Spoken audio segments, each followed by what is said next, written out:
It is no longer a secret that stocks, like bonds, do poorly in an inflationary environment.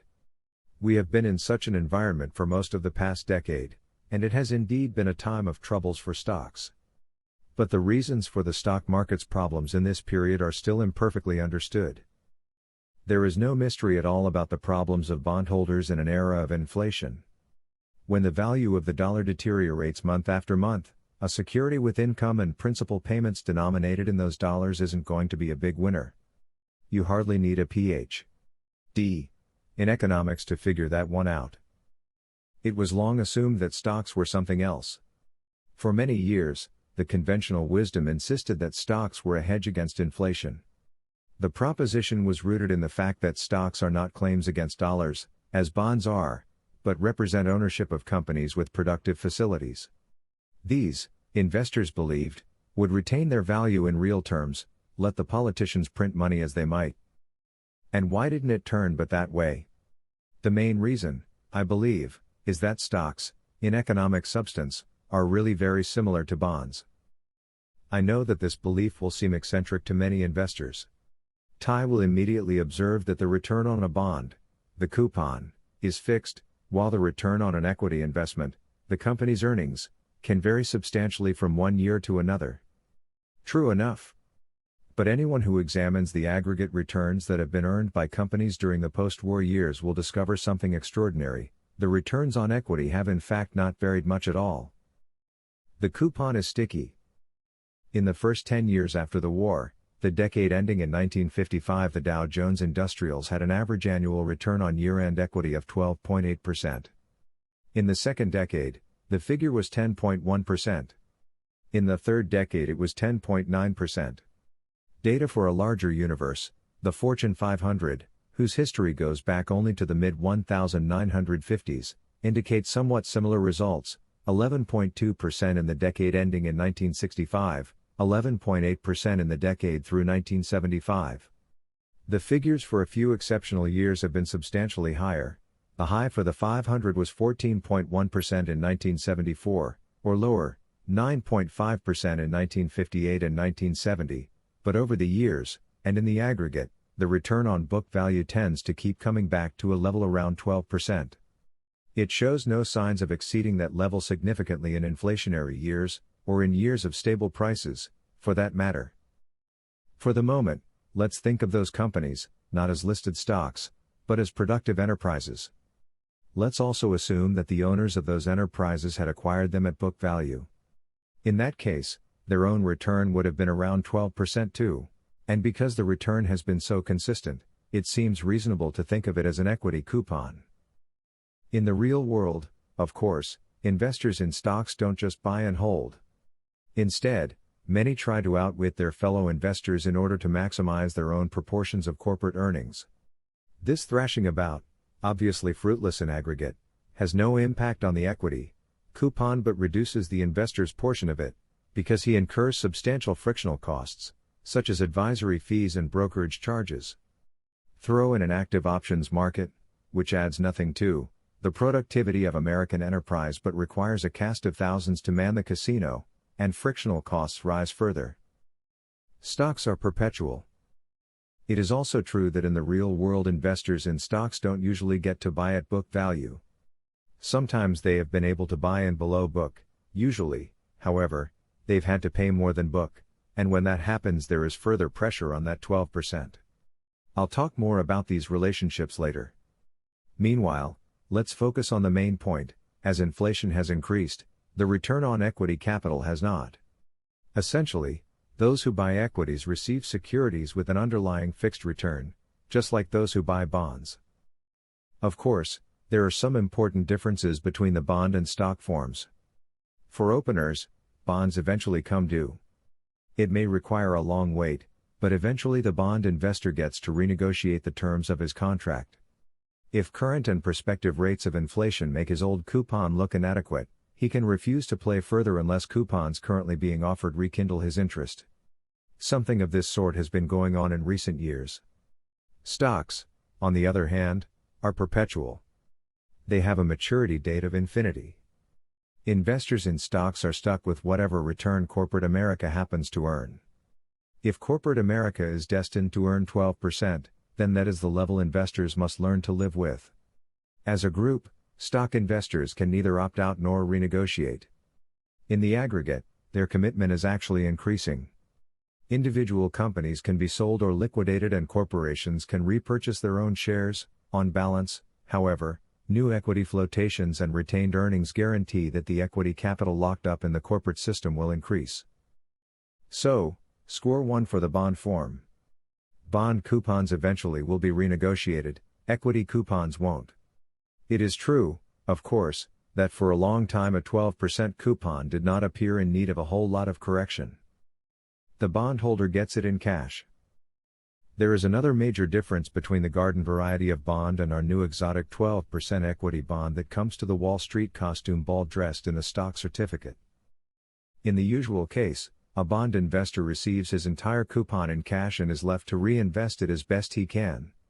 Our stock investor's equity coupon, in contrast, is partially retained by the company and is reinvested at whatever rates the company happens to be earning. In other words, going back to our corporate universe, part of the 12% earned annually is paid out in dividends and the balance is put right back into the universe to earn 12% also. The good old days. This characteristic of stocks, the reinvestment of part of the coupon, can be good or bad news, depending on the relative attractiveness of that 12%. The news was very good indeed in the 1950s and early 1960s. With bonds yielding only 3 or 4%, the right to reinvest automatically a portion of the equity coupon at 12% viaduct S of enormous value. Note that investors could not just invest their own money and get that 12% return. Stock prices in this period ranged far above book value, and investors were prevented by the premium prices they had to pay from directly extracting out of the underlying corporate universe whatever rate that universe was earning. You can't pay far above par for a 12% bond and earn 12% for yourself. But on their retained earnings, investors could earn 22%. In effort, earnings retention allowed investors to buy at book value part of an enterprise that, in the economic environment then existing, was worth a great deal more than book value. It was a situation that left very little to be said for cash dividends and a lot to be said for earnings retention. Indeed, the more money that investors thought likely to be reinvested at the 12% rate, the more valuable they considered their reinvestment privilege, and the more they were willing to pay for it. In the early 1960s, investors eagerly paid top-scale prices for electric utilities situated in growth areas, knowing that these companies had the ability to reinvest very large proportions of their earnings. Utilities whose operating environment dictated a larger cash payout rated lower prices.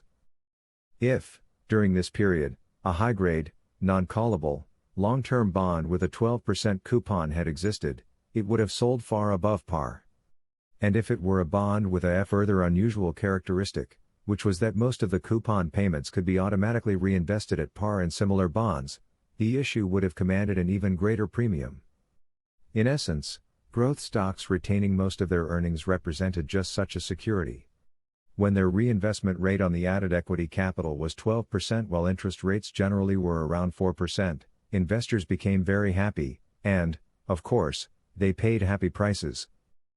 Heading for the exits. Looking back, stock investors can think of themselves in the 1946-56 period as having been ladled a truly bountiful triple dip. First, they were the beneficiaries of an underlying corporate return on equity that was far above prevailing interest rates. Second, a significant portion of that return was reinvested for them at rates that were otherwise unattainable. And third, they were afforded an escalating appraisal of underlying equity capital as the first two benefits became widely recognized. This third dip meant that, on top of the basic 12% or so earned by corporations on their equity capital, investors were receiving a bonus as the Dow Jones Industrials increased in price from 138% book value in 1946 to 220% in 1966. Such a marking up process temporarily allowed investors to achieve a return that exceeded the inherent earning power of the enterprises in which they had invested. This heaven-on-earth situation finally was discovered in the mid-1960s by many major investing institutions. But just as these financial elephants began trampling on one another in their rush to equities, we entered an era of accelerating inflation and higher interest rates. Quite logically, the marking up process began to reverse itself. Rising interest rates ruthlessly reduced the value of all existing fixed coupon investments. And as long-term corporate bond rates began moving up, eventually reaching the 10% area, both the equity return of 12% and the reinvestment privilege began to look different. Stocks are quite properly thought of as riskier than bonds. While that equity coupon is more or less fixed over periods of time, it does fluctuate somewhat from year to year. Investors' attitudes about the future can be affected substantially, although frequently erroneously, by those yearly changes. Stocks are also riskier because they come equipped with infinite maturities. Even your friendly broker wouldn't have the nerve to peddle a 100-year bond, if he had any available, as safe, because of the additional risk. The natural reaction of investors is to expect an equity return that is comfortably above the bond return, and 12% on equity versus, say, 10% on bonds issued by the same corporate universe does not seem to qualify as comfortable. As the spread narrows, equity investors start looking for the exits. But, of course, as a group they can't get out.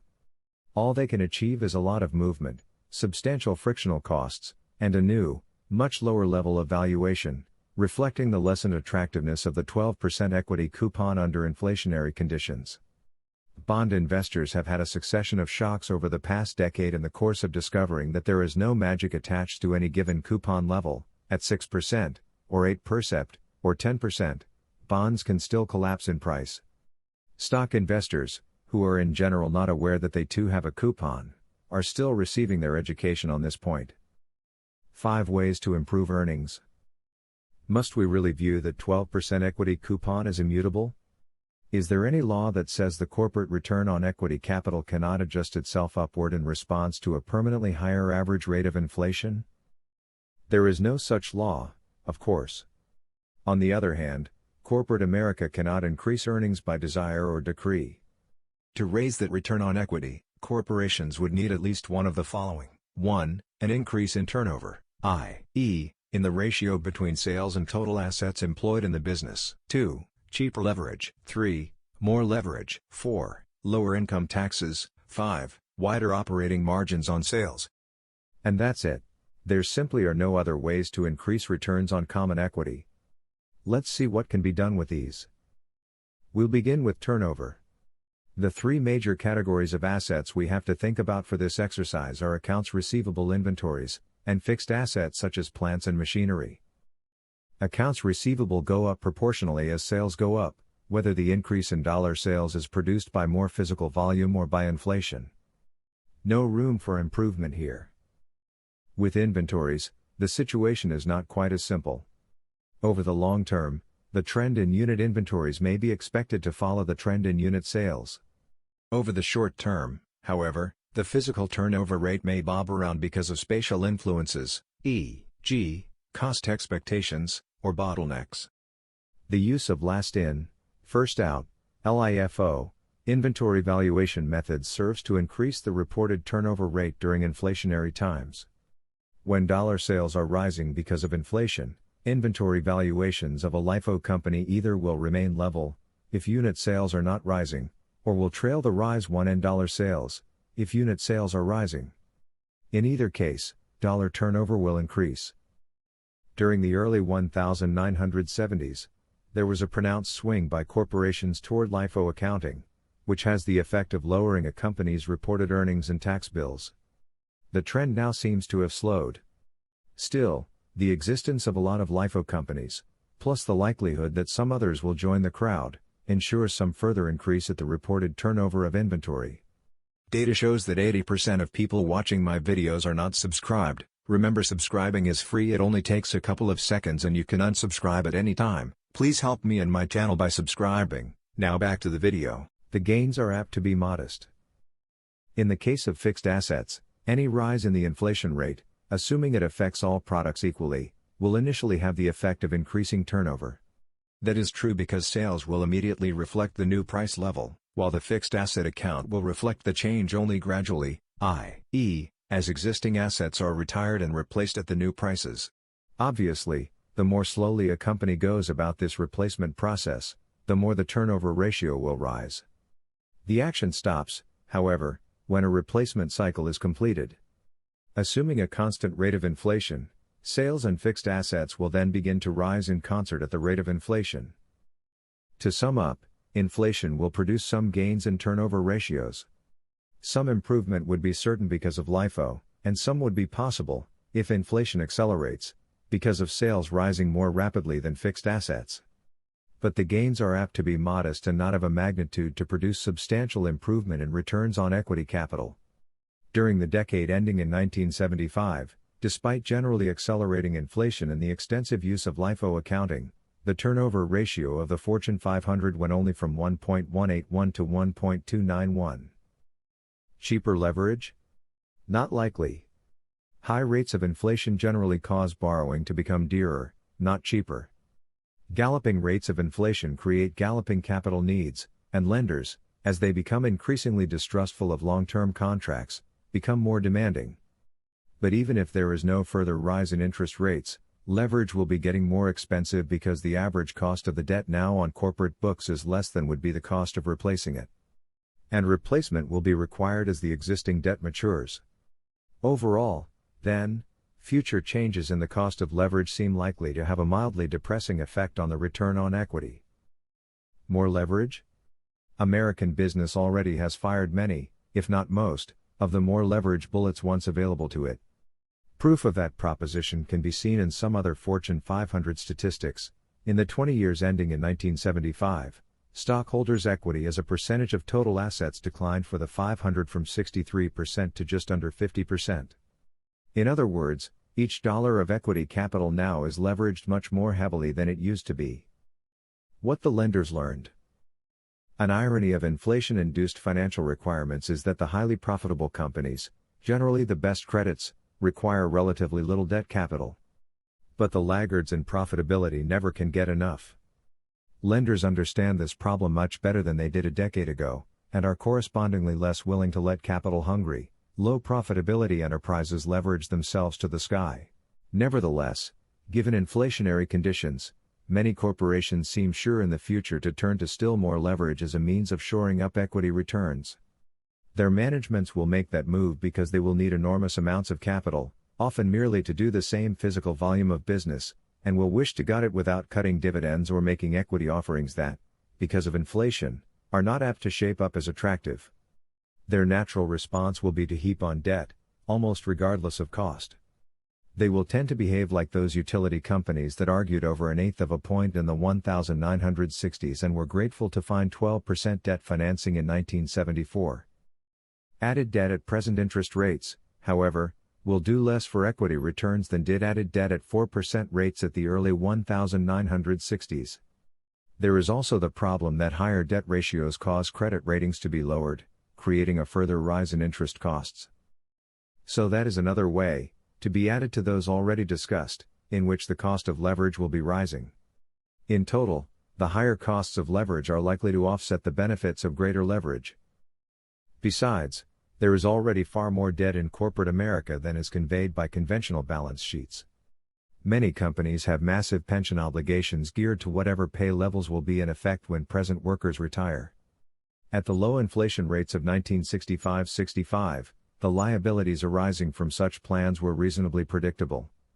Today, nobody can really know the company's ultimate obligation, but if the inflation rate averages 7% in the future, a 25-year-old employee who is now earning $12,000, and whose raises do no more than match increases in living costs, will be making $180,000 when he retires at 65.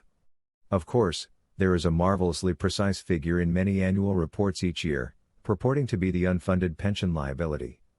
If that figure were really believable, a corporation could simply ante up that sum, add to it the existing pension fund assets, turn the total amount over to an insurance company, and have it assume all the corporation's present pension liabilities. In the real world, alas, it is impossible to find an insurance company willing even to listen to such a deal. Virtually every corporate treasurer in America would recoil at the idea of issuing a cost of living bond, a non-callable obligation with coupons tied to a price index. But through the private pension system, corporate America has in fact taken on a fantastic amount of debt that is the equivalent of such a bond. More leverage, whether through conventional debt or unbooked and indexed pension debt, should be viewed with skepticism by shareholders. A 12% return from an enterprise that is debt-free is far superior to the same return achieved by a business hawk to its eyeballs. Which means that today's 12% equity returns may well be less valuable than the 12% returns of 20 years ago. More fun in New York. Lower corporate income taxes seem unlikely. Investors in American corporations already own what might be thought of as a Class D stock. The Class A, B and C stocks are represented by the income tax claims of the federal, state, and municipal governments. It is true that these investors have no claim on the corporation's assets, however, they get a major share of the earnings, including earnings generated by the equity buildup resulting from retention of part of the earnings owned by the Class D shareholders. A further charming characteristic of these wonderful Class A, B and C stocks is that their share of the corporation's earnings can be increased immediately, abundantly, and without payment by the unilateral vote of any one of the stockholder classes, e.g., by congressional action in the case of the Class A. To add to the fun, one of the classes will sometimes vote to increase its ownership share in the business retroactively, as companies operating in New York discovered to their dismay in 1975.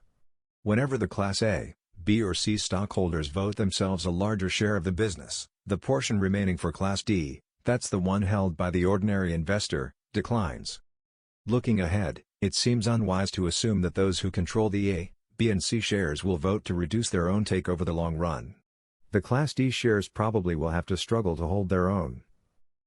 Bad news from the FTC. The last of our 5 possible sources of increased returns on equity is wider operating margins on sales. Here is where some optimists would hope to achieve major gains. There is no proof that they are wrong.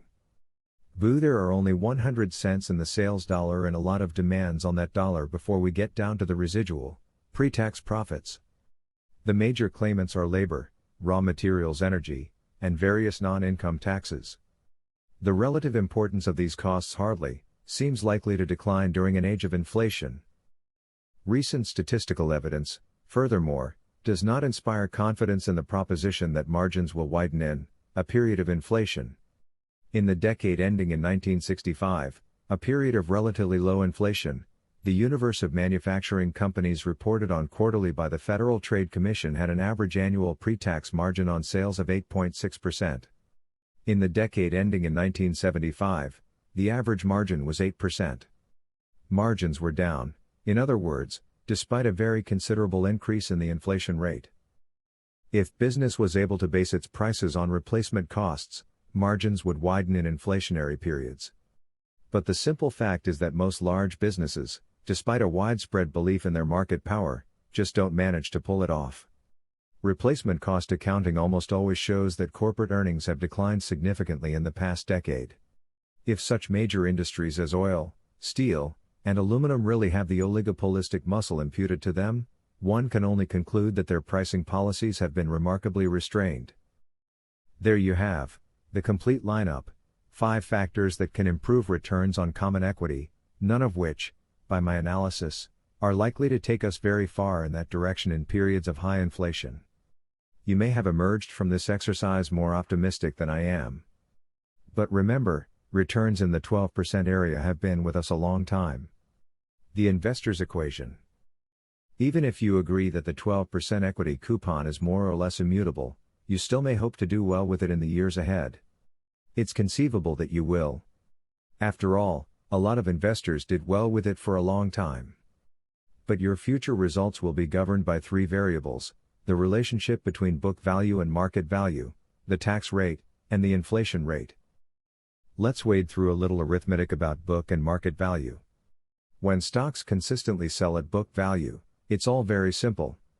If a stock has a book value of $100 and also an average market value of $100, 12% earnings by business will produce a 12% return for the investor, less those frictional costs, which we'll ignore for the moment. If the payout ratio is 50%, our investor will get $6 via dividends and a further $6 from the increase in the book value of the business, which will, of course, be reflected in the market value of his holdings.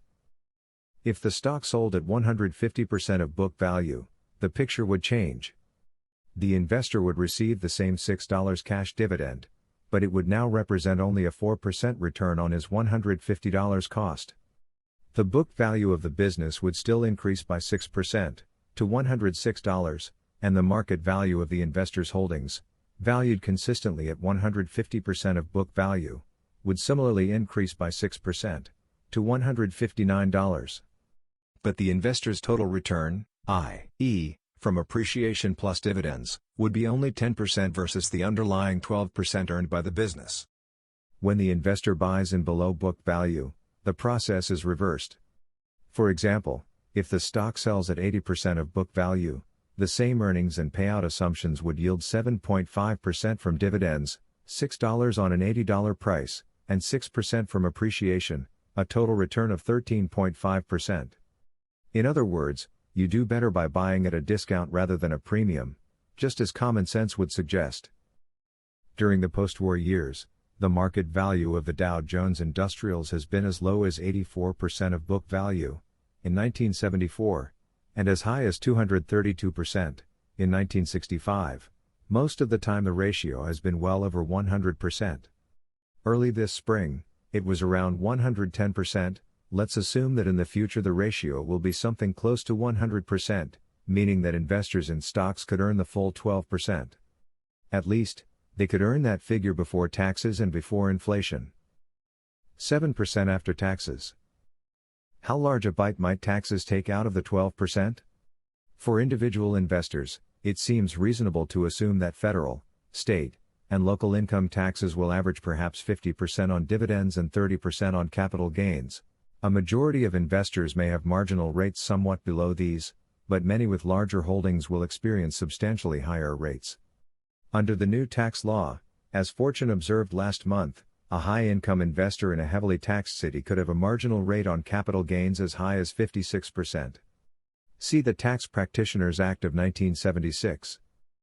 So let's use 50% and 30% as representative for individual investors.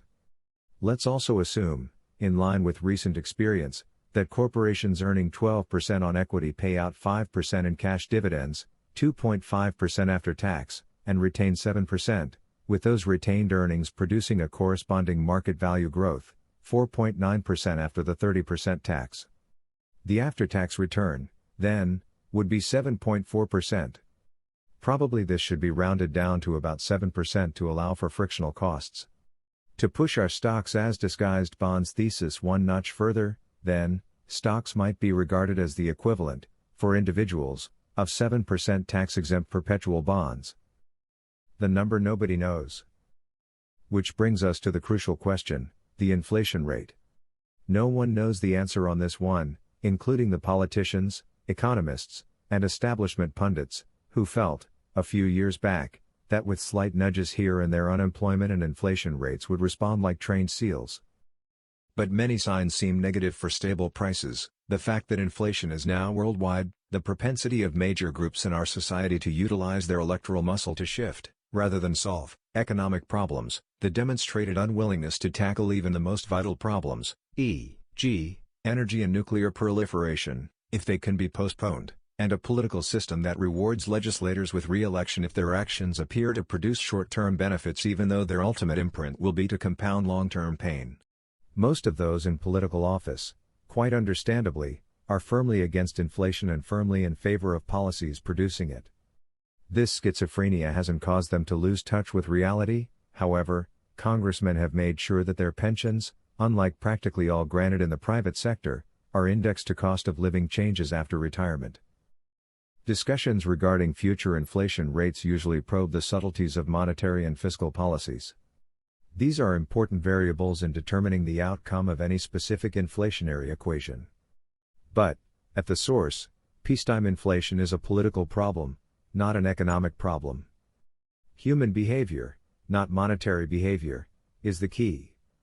And when very human politicians choose between the next election and the next generation, it's clear what usually happens. Such broad generalizations do not produce precise numbers.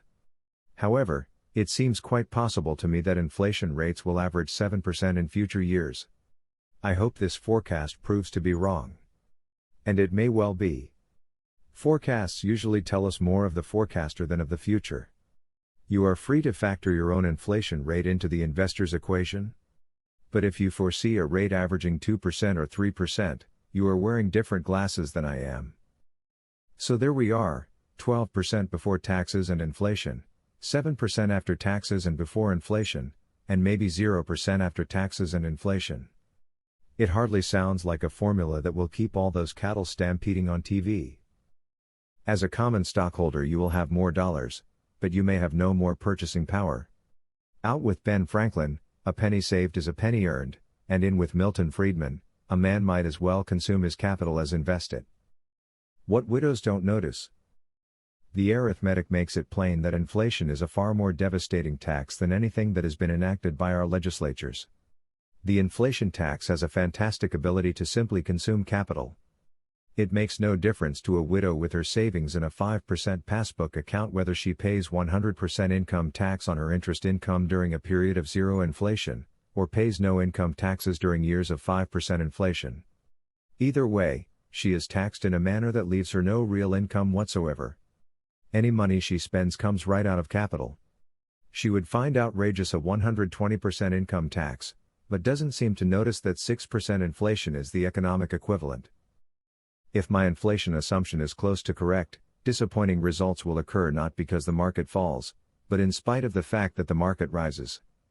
At around 920 early last month, the Dow was up 55 points from where it was 10 years ago. But adjusted for inflation, the Dow is down almost 345 points, from 865 to 520. And about half of the earnings of the Dow had to be withheld from their owners and reinvested in order to achieve even that result. In the next 10 years, the Dow would be doubled just by a combination of the 12% equity coupon, a 40% payout ratio, and the present 110% ratio of market to book value. And with 7% inflation, investors who sold at 1800 would still be considerably worse off than they are today after paying their capital gains taxes. I can almost hear the reaction of some investors to these downbeat thoughts. It will be to assume that, whatever the difficulties presented by the new investment era, they will somehow contrive to turn in superior results for themselves. Their success is most unlikely. And, in aggregate, of course, impossible. If you feel you can dance in and out of securities in a way that defeats the inflation tax, I would like to be your broker, but not your partner. Even the so-called tax-exempt investors, such as pension funds and college endowment funds, do not escape the inflation tax. If my assumption of a 7% inflation rate is correct, a college treasurer should regard the first 7% earned each year merely as a replenishment of purchasing power. Endowment funds are earning nothing until they have outpaced the inflation treadmill. At 7% inflation and, say, overall investment returns of 8%, these institutions, which believe they are tax-exempt, are in fact paying income taxes of 87.5%. The social equation. Unfortunately, the major problems from high inflation rates flow not to investors but to society as a whole. Investment income is a small portion of national income, and if per capita real income could grow at a healthy rate alongside zero real investment returns, social justice might well be advanced. A market economy creates some lopsided payoffs to participants. The right endowment of vocal cords, anatomical structure, physical strength, or mental powers can produce enormous piles of claimed checks, stocks, bonds, and other forms of capital, on future national output. Proper selection of ancestors similarly can result in lifetime supplies of such tickets upon birth. If zero real investment returns diverted a bit greater portion of the national output from such stockholders to equally worthy and hardworking citizens lacking jackpot-producing talents, it would seem unlikely to pose such an insult to an equitable world as to risk divine intervention. But the potential for real improvement in the welfare of workers at the expense of affluent stockholders is not significant.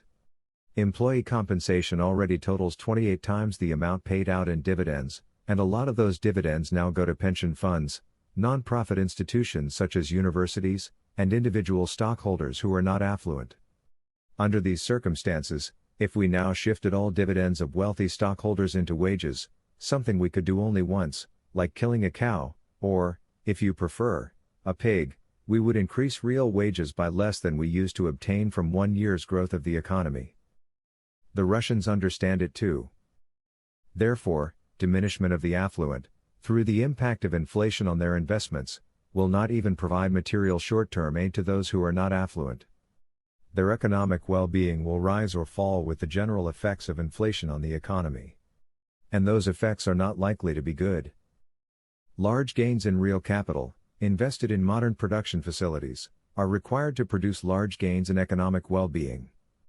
Great labor availability, great consumer wants, and great government promises will lead to nothing but great frustration without continuous creation and employment of expensive new capital assets throughout industry.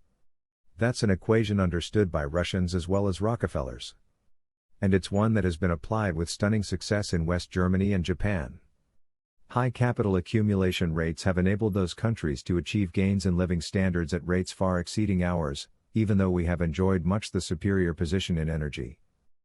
To understand the impact of inflation upon real capital accumulation, a little math is required. Come back for a moment to that 12% return on equity capital.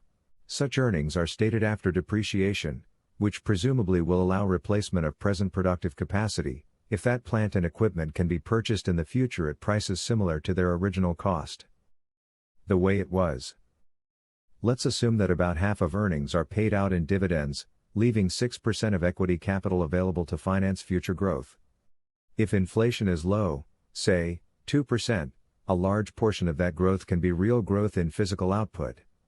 For under these conditions, 2% more will have to be invested in receivables, inventories, and fixed assets next year just to duplicate this year's physical output, leaving 4% for investment in assets to produce more physical goods.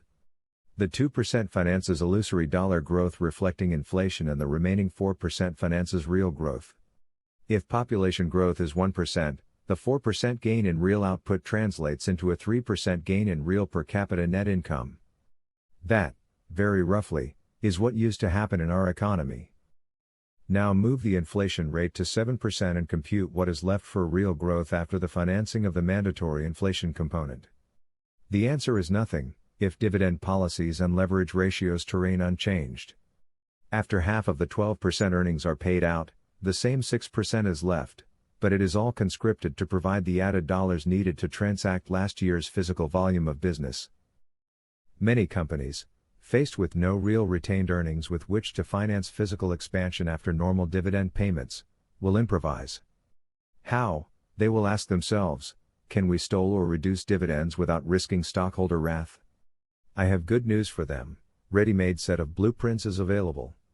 In recent years the electric utility industry has had little or no dividend-paying capacity. Or, rather, it has had the power to pay dividends if investors agree to buy stock from them. In 1975 electric utilities paid common dividends of $3.3 billion and asked investors to return $3.4 billion. Of course, they mixed in a little solicit Peter to pay Paul technique so as not to acquire a Con Ed reputation. Con Ed, you will remember, was unwise enough in 1974 to simply tell its shareholders it didn't have the money to pay the dividend. Candor was rewarded with calamity in the marketplace. The more sophisticated utility maintains, perhaps increases, the quarterly dividend and then asks shareholders, either old or new, to mail back the money. In other words, the company issues new stock. This procedure diverts massive amounts of capital to the tax collector and substantial sums to underwriters. Everyone, however, seems to remain in spirits, particularly the underwriters. More joy at Attant. Encouraged by such success, some utilities have devised a further shortcut. In this case, the company declares the dividend, the shareholder pays the tax, and, presto, more shares are issued. No cash changes hands, although the spoilsport as always, persists in treating the transaction as if it had. Attant, for example, instituted a dividend reinvestment program in 1973. This company, in fairness, must be described as very stockholder-minded, and its adoption of this program, considering the folkways of finance, must be regarded as totally understandable.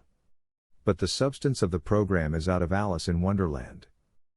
In 1976, Attant paid $2.3 billion in cash dividends to about 2.9 million owners of its common stock. At the end of the year, 648,000 holders, up from 601,000 the previous year, reinvested $432 million, up from $327 million, in additional shaves supplied directly by the company. Just for fun, let's assume that all Attent shareholders ultimately sign up for this program. In that case, no cash at all would be mailed to shareholders, just as when Con Ed passed a dividend. However, each of the 2.9 million owners would be notified that he should pay income taxes on his share of the retained earnings that had that year been called a dividend. Assuming that dividends totaled $2.3 billion, as in 1976, and that shareholders paid an average tax of 30% on these, they would end up, courtesy of this marvelous plan, paying nearly $730 million to the IRS. Imagine the joy of shareholders, in such circumstances, if the directors were then to double the dividend. The government will try to do it. We can expect to see more use of disguised payout reductions as business struggles with the problem of real capital accumulation. But throttling back shareholders somewhat will not entirely solve the problem. A combination of 7% inflation and 12% returns would reduce the stream of corporate capital available to finance real growth. And so, as conventional private capital accumulation methods falter under inflation, our government will increasingly attempt to influence capital flows to industry, either unsuccessfully as in England or successfully as in Japan. The necessary cultural and historical underpinning for a Japanese-style enthusiastic partnership of government, business, and labor seems lacking here. If we are lucky, we will avoid following the English path, where all segments fight over division of the pie rather than pool their energies to enlarge it. On balance, however, it seems likely that we will hear a great deal more as the years unfold about underinvestment, stagflation, and the failures of the private sector to fulfill needs. Data shows that 80% of people watching my videos are not subscribed. Remember, subscribing is free. It only takes a couple of seconds and you can unsubscribe at any time. Please help me and my channel by subscribing. Now back to the video.